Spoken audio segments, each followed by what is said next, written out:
The moment Harper and her daughter Lily stepped into the animal shelter, a wave of clinical sterility washed over them. The air buzzed with harsh fluorescent lights, and the scent of disinfectant clung to their coats. Outside, a bitter winter wind hinted at snow yet to come, but inside, it was loneliness that felt most chilling. Harper adjusted her scarf and tightened her grip on Lily's small hand.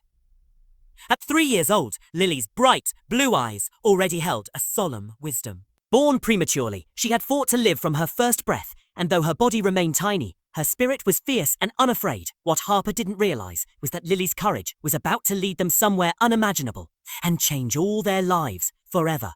Welcome back, Miss Harper!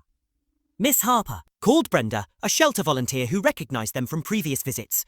Her voice chimed as brightly as the kennel doors, eager to guide them toward the playful puppies. We have some wonderful family dogs up front. She beamed, hoping to steer them away from more difficult cases.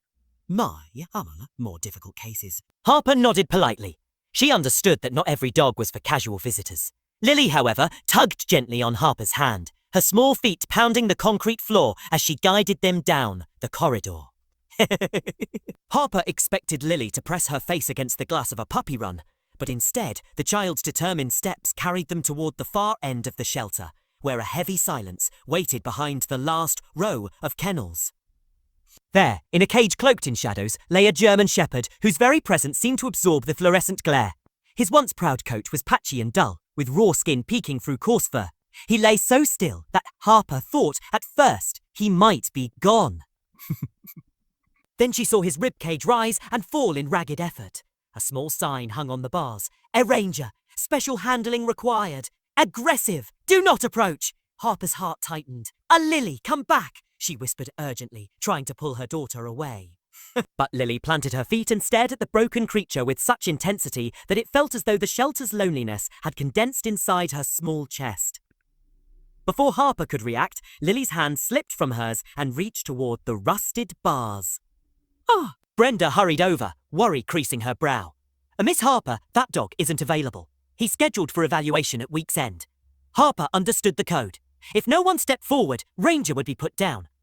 Fear fluttered in her chest. He's sick, she hissed. He could be dangerous. He could be dangerous. But Lily didn't budge. She crouched until her face was level with the dog's, and for the first time, the German shepherd lifted his head. No teeth bared, no growl, just a keening sob, more sorrowful than anything.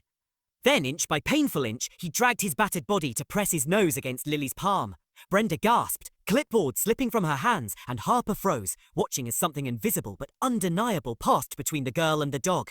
Lily turned back to her mother, eyes shining. Sure, so Zajkcenska.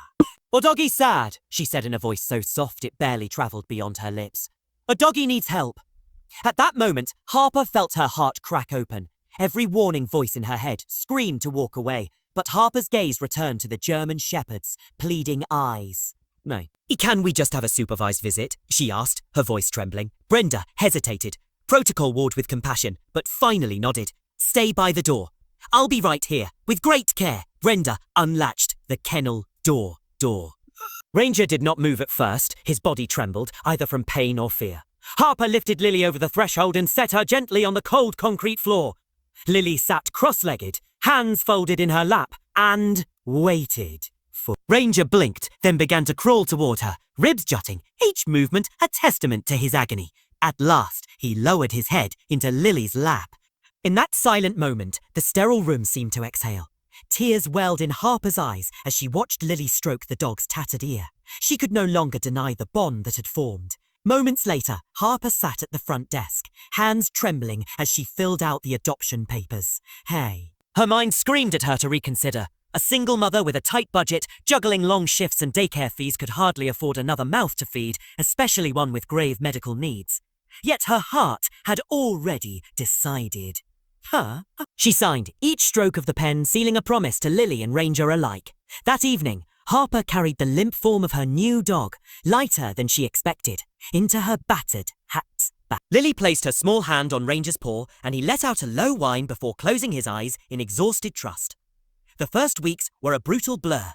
Ranger was too weak to stand without help. Barbara fashioned a sling, so she could carry him outdoors for bathroom breaks.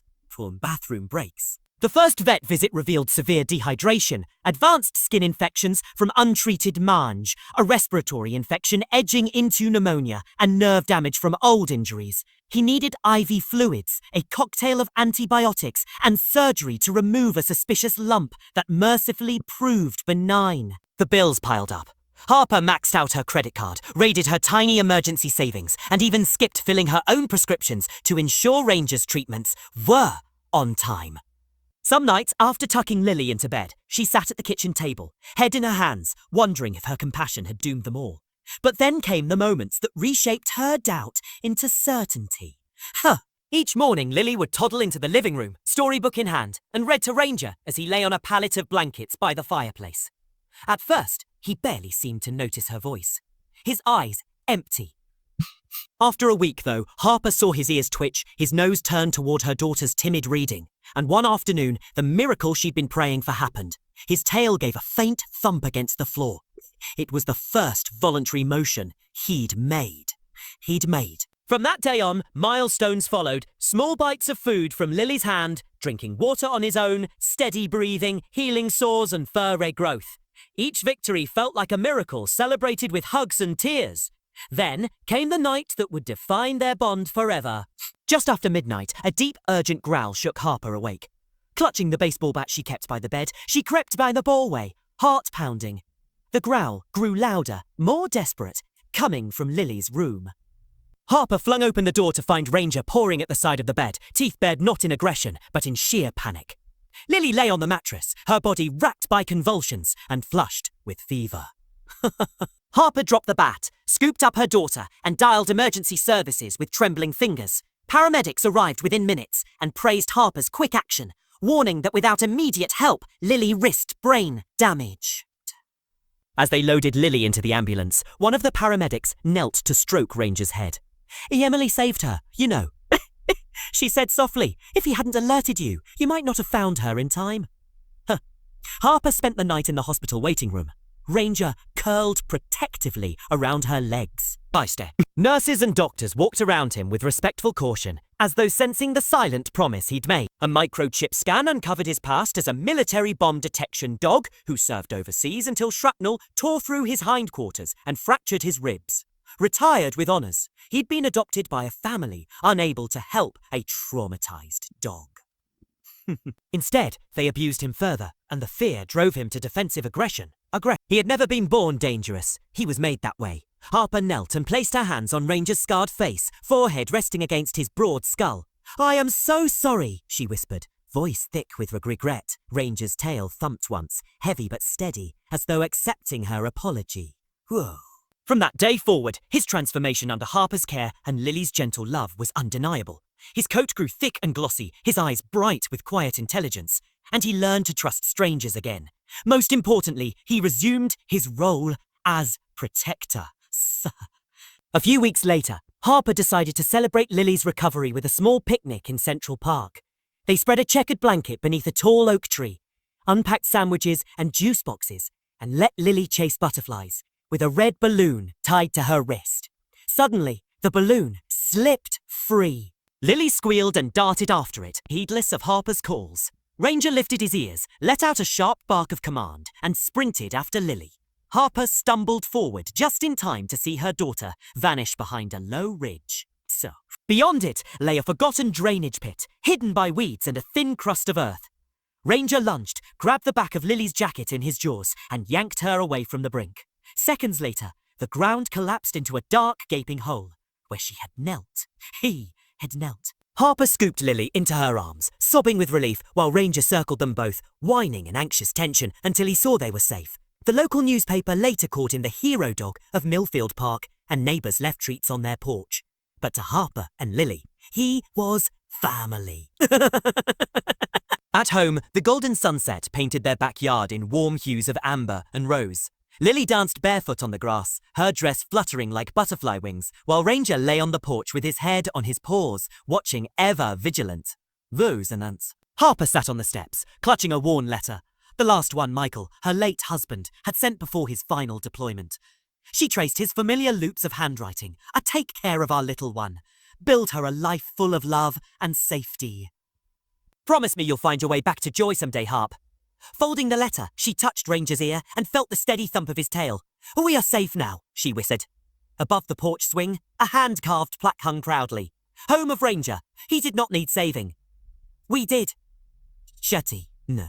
But in that moment, Harper understood the truth of those words more deeply than ever. The one they thought needed saving was the very one who saved them all, with loyalty, fierce protection, and a love so pure it needed no explanation.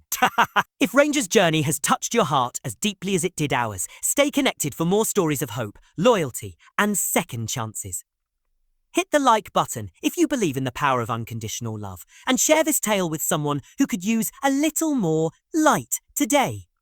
Thank you for being part of our family. Until the next incredible story. Remember that sometimes the ones we think need saving are the very ones who end up saving us.